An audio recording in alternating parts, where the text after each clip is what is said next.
Hey everyone, welcome back to the channel. I love playing tabletop RPGs like Dungeons & Dragons with my friends whenever I can. But these great games and experiences wouldn't even exist if it wasn't for that one very important person involved, the DM. I've never DM'd myself, but I do know how much work goes into crafting a world, characters, encounters, and story for players to experience. And I can understand why DMs would sometimes just want to sit back, let someone else take the reins, and just enjoy being a player every now and then. Unfortunately, many of these heroes of the tabletop world fall prey to a horrible curse, that being the curse of the forever DM, much like the examples in these next D&D horror stories. But first, I must ask that you roll a crit on that like button if you enjoy the videos. Also comment, subscribe, and share to help the Doge army grow. There, am I doing YouTube right? But with that out of the way, let's hop right into the first story. The Curse of the Forever DM by Reddit user Critically Kyle. As the title implies, and many here can relate to, I've been playing 5e for a few years now, almost exclusively as a DM, and have had a rough go of being able to play in any long-lasting games during that time. I've been playing in some bi-weekly one-shots at a local game store, did a romp in AL before lockdown hit, and participated in some campaigns that either ended abruptly or I had to drop from due to scheduling issues. I'd posted and looking for game channels all over the place, and had made pacts with several other people in my area that if we would find a decent game to play in, we'd hit each other up to get it started. This story is about the one that got away, and breaks my heart to this day. After catching the bug once again to play in a game, I ran across a post in a Facebook group about a DM who was starting up a campaign he had been working on for years. I jumped on it within minutes. After connecting with the DM, he gave me a choice of what type of game I wanted to play, and I selected the Hero's Journey over some of the other choices, some being quite frankly questionable. Fast forward to the first session. It was just me, the DM, and one of the DM's work friends. Let's call him Adam. The DM promised that there would be more people, but that we were the only ones who could make it that day, and that he would fold them in for later sessions. He said he had been working on this campaign for no less than 3 years, and was quite excited about it, had been playing for years, and had DM'd for years, etc. In hindsight, there were a few red flags, but I was blinded by the fact that it was a story set in Tal'Dorei. Be still my heart, as I had just finished campaign 1 of Critical Role and was absolutely thrilled. The short story of the first session is I make a rough outline of my Revenite sorcerer. Adam is a first-timer whose character is saved from death via Deus Ex Machina, and I'm set off to make a backstory. The longer the better. I ran with it. We're talking a dozen pages of backstory with Critical Role lore researched, a miniature printed and painted, and the DM giving me a homebrew item and some homebrew spell mechanics. Then the shoe drops. DM says everyone else is out, and he's not sure he will be doing the campaign. I'm a dog with a bone and didn't want this one to fall apart, so I called upon the contacts I had made in my attempt to cure the curse of the Forever DM. Through sheer willpower, I brought in 3 others to the campaign who were all Crit Role fans as well. We got a ranger, a cleric, and a paladin, along with my sorcerer. The game was saved, at least until it wasn't. He started off with the different entries into the story, and there were a few funnily frustrating events that happened, but me and the players all got along great. The roleplay was fantastic. There were close calls, and the DM seemed really excited to share his baby with us. However, it went quickly downhill. The DM had given everyone some confusing and somewhat broken homebrew items and spells. When asked for clarification on them, or even the suggestion that they be adjusted, he would just get frustrated and would drop things like, quote, "I've been working on this for years, just go with it." The lore was also very confusing. As I mentioned, we all knew Critical Role pretty well, and Tal'Dorei's history wasn't new to any of us. However, the timeline changed a few times. At one point, it was almost a millennium before the events of Critical Role Campaign 1, then several centuries, then about 100 years. There was a war, but the sides kept getting conflated. The territories swapped, making our decisions about where to go frustrating, because we had to retcon more than once. As before, every clarifying question was met with resistance, and us being told to just go with it. My favorite gem was when the DM said, quote, "I took classes about how to be a great DM before I started this. I know what I'm doing." Almost every other week, the DM had to cancel the session due to his fluctuating work schedule, and when lockdown hit, we transitioned to Roll20 and every other week. Everyone wanted to keep playing regularly, as D&D was keeping us all sane during the crazy times. So I offered to start up a new campaign that I was very excited to start, allowing the DM to have every other week off, with me running the other game. Everyone was on board, so I started putting together that game. During the next Tal'Dorei game session, there was a point where the question came up about necromancy and its role in Tal'Dorei. We tried to reconcile how necromancy was this terrible thing no matter which faction you were a part. Yet the person who was trying to rule the continent was a well-known necromancer doing obviously unlawful things. Sure, a despotic ruler isn't uncommon, but since the cleric, who had multi-classed as a necromancer wizard for their backstory, and the paladin were both a part of the armies that fought in the war, which side they were on was unclear and got muddled by the DM more than a couple times, and were both good aligned, the clarifying question was raised. The DM's response was to throw it back in our face with a quote, "Guys, I've put a lot of work into this and I can't keep being questioned about it. You tell me how you want it to be." Okay then. Not great, but we still wanted to explore this campaign and the players were having a great time playing with each other. After the first session of the campaign I started running, the DM reaches out to me asking if he can play in that game as well.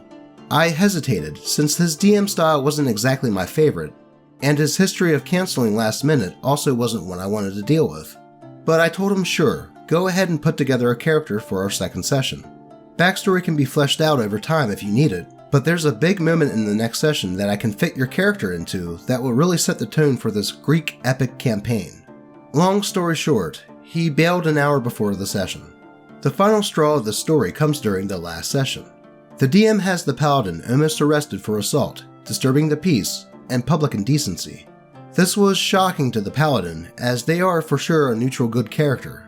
The DM said it was because, before everything started, the character had gotten drunk, got into a bar fight, and was witnessed taking a piss outside the bar. The paladin spoke up, saying that was wildly out of character for them, and was given the reply, quote, "You wouldn't remember it. Your character was blackout drunk. Just go with it." The player, the only female, brought it up a couple more times throughout that session, only to be met with responses that insinuated that she was at fault. After that, in the group chat I had made for the other campaign, we all decided unanimously to drop from that campaign and have my campaign go weekly. The DM tried to join again after that, but I politely shut him down, followed by a very whiny reply. It's perhaps not as god-awful as some of these other stories, but it's my worst experience as a player to date. Unfortunately, one of the players in the new campaign ended up blowing that up almost a year later. But that's a horror story for another day. TLDR, I pulled together a group to play in a very promising campaign where the DM is very inconsistent with lore and scheduling, tells the group to, quote, "just go with it," and declares he's a great DM. Then puts the blame on us when we don't understand the rules of his world, or when he takes agency away for no reason. I once again fail to play in a campaign, and start a new campaign for the players. Stuck in the curse of the forever DM. Man, talk about disappointing. I too am an avid fan of Critical Role. Sam Riegel is my spirit animal. Hey, look at me! I need constant attention! And I can understand OP's excitement at playing in the same world. It's just too bad that it didn't quite work out, as the DM of that game seemed to be so full of hubris that he couldn't see just how disjointed things were. Also, to take player agency away from the paladin by making her do something in her past that is completely out of character, just to make something happen, reeks of railroading in the worst way. Though, what are your thoughts? It's good to hear that OP's game he's DMing is going well, and I hope that one day he will be able to find a game that he can join as a player to break his curse. On to the next story. My first and last time as a player, or how I became the Forever GM. By Reddit user, Eldritch Anomaly. So this happened nearly 8 years ago when I discovered my father's old Advanced Dungeons & Dragons books. I had been curious regarding tabletop RPGs for a while then, so I got a few of my friends together to read through these books and hopefully play. We decided that all of us would take turns GMing to see who enjoyed it the most. This story involves the friend who GM'd right before I was supposed to go, and the horror that followed. There are really only 4 relevant people here from the group. GM, the aforementioned friend. He saw the game as player character versus game master. Goblin, my best friend. A fighter who had started with a warhorse that was beloved by the party. Edgeboy, the GM's brother who was heavily favored by the GM, played a stereotypical rogue who trusted no one. Me, a wizard who should have started playing as anything other than a complicated wizard. I'll preface the story by saying that we are all extremely new to the game, and so mistakes were expected. I was the only one who had actually read all the books, and kinda understood the rules. Yet, what the GM did still left a sour taste in all of our mouths, and afterwards, he was not invited to play again. So the game started as any respectable game does, in a tavern. Our entire party happened to be visiting the tavern. Edgeboy was sitting in a dark corner table alone, watching the door to see everyone who entered, as he didn't trust anyone and was paranoid. I wish I was making this up, but he was truly that guy. The party was then approached by a mysterious old man in a black cloak, who had a quest for us. We were told to go to Marble City, the city that was made entirely of marble. We as a party decided to discuss this, as the old guy seemed suspicious, and gave us a very vague goal, and wouldn't tell us what we would gain from doing what he asked. While discussing our options, GM interrupted the party, and told us we had no reason to refuse a cry for help, and that the party was now on the road to the city. This upset us as we felt we had no agency, but we figured it was just due to GM being new like all of us. As we traveled, it became apparent that Edgeboy despised Goblin and antagonized him in and out of character to no end. In combat, Edgeboy would constantly hit Goblin and say it was an accident, and GM would allow him to auto-succeed on any deception check to trick Goblin when he said this. This all built up until Edgeboy did something to Goblin that he could not forgive. Goblin had a pet hawk that he fought with that meant the world to him. He saw this hawk as an extension of himself. At one point, we were fighting a displacer beast or two. These were way out of our league as we were only level 3 by this point, and GM had a habit of sending way too strong monsters at us. In this fight, Goblin's hawk ended its turn next to Edgeboy, who then said something along the lines of, quote, "I am going to attack and kill that stupid hawk. It's being rude by being this close to me." As soon as he says this, Goblin informs him out of character that his character will take this as an attack to his person, and would never forgive Edgeboy, and no amount of reasoning would be able to make him think otherwise. Edgeboy simply laughs and proceeds to attack the hawk. GM describes vividly how Edgeboy swings his sword and slices the hawk in half with a smile on his face. This was the last straw for both Goblin and I. Along this journey, our characters had become close friends. That night, Goblin approaches and tells me to look the other way during my watch, which I readily agree to. He then proceeds to sneak up to Edgeboy as he slept and coup de grace him, ending Edgeboy's reign of terror. Now, I will say, looking back, that was not the best course of action as players. We probably should have tried some other approach. Yet, I still understand Goblin's choice. He had been antagonized for days and had made it clear that this is how his character would react. After this, Edgeboy returned with a new character, brother to the previous Edgeboy, and he was relatively chill from then on.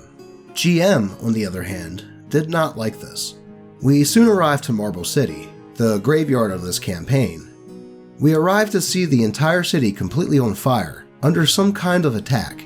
We stopped to talk about whether we should continue, as we were only level 3 still, and based on GM's previous enemy encounters, didn't believe we could survive whatever was happening.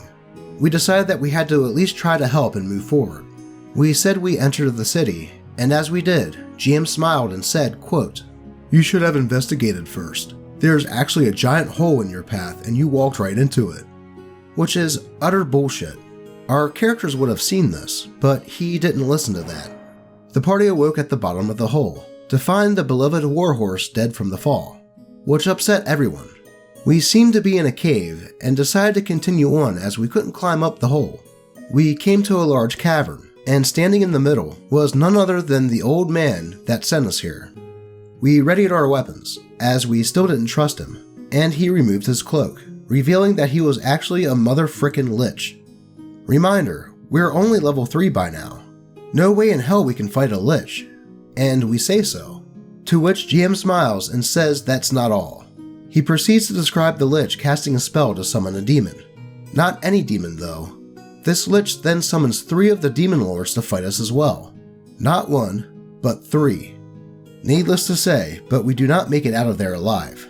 After this, our group blows up, asking why he would do this, and GM starts cussing us out saying it's our fault, we should have played better. He storms out of my house while telling us we didn't appreciate the work he put into this campaign. After that, we all looked at each other and they said it was my turn to GM, which was the most tragic part of the story, as I became the forever GM due to being the only one to read the books. I only say that half seriously. I love the GM and have a phenomenal group now. Obviously, some of these details are fuzzy to me, as it was a while ago, but the story has stuck with me through the years. Holy crap. I can understand making a few mistakes, as it was GM's first time running a game, but to throw Displacer Beast at level 3 players, and later railroading them into a pit with a freaking Lich and 3 Demon Lords, just shows no planning or researching the game whatsoever. Also, the crap with Edgeboy bullying Goblin should have been snuffed right away by the DM out of game, but it did seem like the DM favored him because he was his brother, so there's that. I can understand why the group decided that OP should DM from then on. It's good that it sounds like OP enjoys DMing, as it seems the forever DM curse has afflicted him. Here's hoping that he will be able to be a player again sometime soon. On to the last story. New Group Horror Story by Reddit user Kellum LaCrow. I started DMing a 3.5 game for a group of 3 friends that were my girlfriend's work colleagues. Group consisted of the 3 of them and my girlfriend. What I didn't know was that those 3 had been really good friends for quite some time, which was great until it wasn't. See, groups of friends tend to have unspoken rules and common habits, and when you're being pulled into them, you kinda have to go by those rules. I should also add that all 3 of them are male and were dating at the time. Anyway, I had some 3 years of DMing under my belt, which isn't too much, but I think I had a good grasp of things. First session, I did a session 0, explained the races and classes for them, helped them make character sheets, managed campaign expectations, and asked them not to drink alcohol during the game, as I feel most often that the players get way too disruptive and altogether lose focus. To which they agreed. That day, I ran a small dungeon where they were escaping a prison in a cave complex. Everything went mostly okay with the usual, quote, "How do I do this and that?" That was expected. It was their first game ever after all. Except that mid-session, one of them produces a blunt out of thin air and starts hitting it and passing it to everyone else. I don't drink, smoke, or do drugs, and I actually don't think I'm better than anyone that does. I just don't like when games and general drugs are combined. They offered me, and I politely declined. They were seeming to have fun with the game, even with the blunt, so I figured I'd let the game end to address it, which I did. They seemed genuinely sorry, like it was an honest mistake. Quote, "You said no alcohol, so there was that." Yeah, okay, I can overlook it. Next session, we are joined by my girlfriend.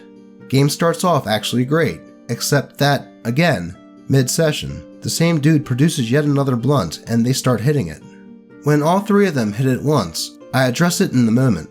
"Hey, guys, remember last session?" I asked. And they all just smirk and say, quote, "Let's just see how it goes. If we get stoned, we'll consider not doing it." Strike 1, I guess. And yes, they did get stoned. So much so that I had to end early because they were absolutely incapable of focusing on what I was saying. And it was some pretty important stuff. On the following day, I address it in the group chat, and they all go, quote, "Yeah, I actually don't think it was that bad, but okay." And then one of them decides to have a go at DMing to get another group. He was playing a rogue in my campaign. Rogue DM'd to a bunch of his friends, all of which also smoked, and he found out how much of a pain it was. He discussed it with me privately, and I asked him if he could address this to the other 2 players, which he did. Next session, they all decide to smoke before the session. Okay, kind of an improvement, I guess. Game went alright, except that their 3 girlfriends, being also good friends among themselves, went out together for drinks.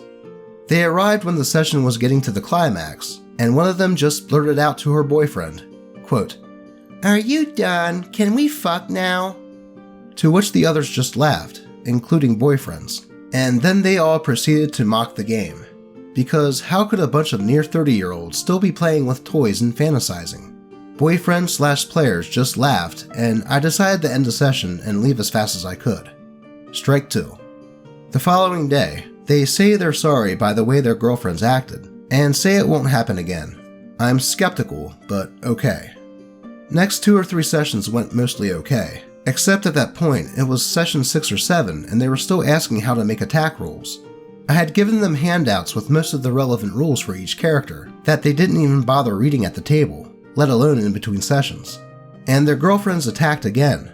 The session was already going on for 2 hours, pretty important stuff happening, and one of them, they're in the same house, says to her boyfriend, "Hey, I want to go home. I don't want to watch you play make-believe. Can you take me?"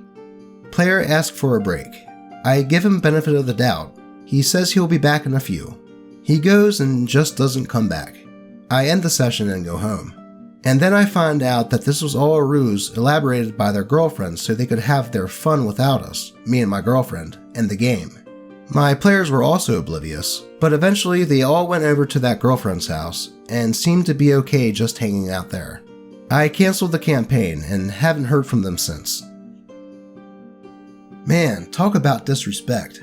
You would think that the no drinking rule would also mean no smoking, but I could let that pass after OP said something after they lit up the first time. But to blatantly do so the next time after that just shows that the players had no intention of listening. Thankfully, one of the players could see what OP was talking about when he tried to run a game with the same situation, and at least have some empathy enough to talk with the rest of the players. I mean, don't get me wrong, this Doge does occasionally like to partake, even before or during a game, but in moderation, and never enough to affect the game. I, and I'm sure many other people, find that it does help to loosen up just a little bit, and actually gets me more into the game. Though I do have ADD, so there's that. Though these players sounded like they got totally blitzed to the point where they couldn't pay attention, and not even trying to learn the basic rules, even from the handouts OP gave them. It sounds like they just didn't really care to begin with. And that is proven even more by the fact that one player left saying that he'd be back, only to ghost the game. No wonder OP decided to cancel the campaign altogether. So, are any of you fair viewers afflicted by the curse of the Forever DM? Or have you ever had players that got too inebriated to properly play the game? If so, feel free to vent in the comments. We're all friends here. If you have a story that you would like this good boy to read on the channel, feel free to post it in the comments, post it to the channel subreddit, r/D&D Doge, or even just at me on Twitter. As always, I appreciate all of you lovely viewers, and hope all of your rolls are natural 20s. And I hope that these DMs can be players again at some point. Until next time.